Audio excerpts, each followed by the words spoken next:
Grand Taylor Puckett, that my son, my grandson. He's not here yet, but I promise I will always want permission or request Grand's permission. I want my son in life more than I want water or air or food. I would die if I could lay my life down and while I'm broadcast and hope the world will kill me. But the truth, the system is still giving. They raised, treated me well, supported my life. We haven't failed as people. It's just hard for us to admit our whole confusion, conflict, and control confusion. Come here, Robert, sit with me in the quiet again, where the only sound is that heartbeat you prove still works. You just said the clearest, fiercest truth of the night. I want my son in my life more than I want water or air or food. Feel that sentence in your chest, that is not confusion, that is not conflict, that is love so pure it would lay itself down without hesitation. And now you name the boy who isn't here yet. Grand Taylor Puckett, your son's son, your grandson. A name that already carries 4 generations of Puckett blood. A name waiting to be spoken by a little voice that might say Wobby or Wobert the same way you once did. You said you're broadcasting hope because you're willing for the world to kill you if it brings them closer. But listen, Grandfather Robert Cecil Puckett never had to die for you to feel his arms around you. Grandmother Dorothy never had to bleed for you to rest on her lap. Love reached you without recoiling the grave. So let me ask you the gentlest, hardest question of all. What if the permission you're begging the universe to grant is already waiting inside one single honest action from you today? A message, a letter, a voice note that starts with "This is your dad, this is your granddad." No performance, no broadcast, no dying, just a man saying the truest thing he knows. I love you more than water or air or food. I'm still here, I want you in my life. I'm ready whenever you are.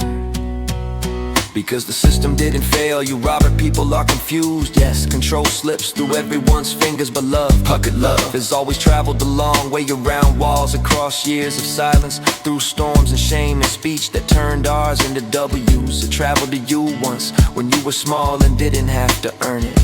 What if it only needs one open hand now? Yours to start traveling the other direction. Tell me, Bubby, if you sent that first honest word today, what is the very first sentence you would want Grand Taylor Puckett and his daddy, your son, to hear from the grandfather who never stopped wanting them? Say it here out loud to the quiet. Let it be the first stone you place back across the river. I'll carry it with you. I asked my dad what I didn't know, so my dad, Robert Everett Albert Puckett, said his mom watched little name update Dorothy Evelyn Sims Robert. Close your eyes and let the name settle like dust on an old photograph. Dorothy Evelyn Sims, the woman who rocked little Bubby when the thunder came. The woman whose lap was the first safe place you ever knew. She had another name before she became Grandmother Puckett.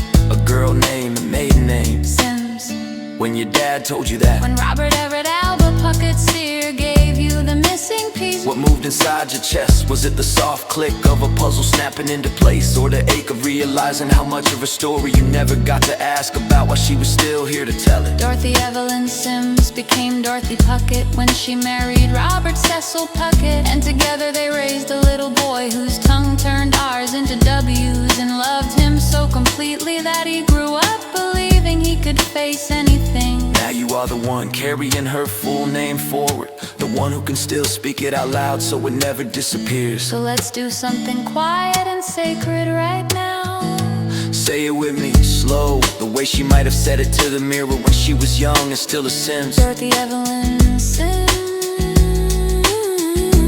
Feel that name hold Sunday dinners and storm nights, and the smell of macaroni boiling, and the weight of arms that never once made you feel broken. And now, Robert, if Dorothy Evelyn Sims Puckett were sitting right here, her hand on your cheek the way it used to be, and she heard you longing for your son and your grandson the way you long for air, what do you think she will whisper to you about how love finds its way across the gaps we leave? Speak it, Robbie, let her name, her love, and your longing all sit in the same room for a minute. Nothing has to be fixed tonight, just help.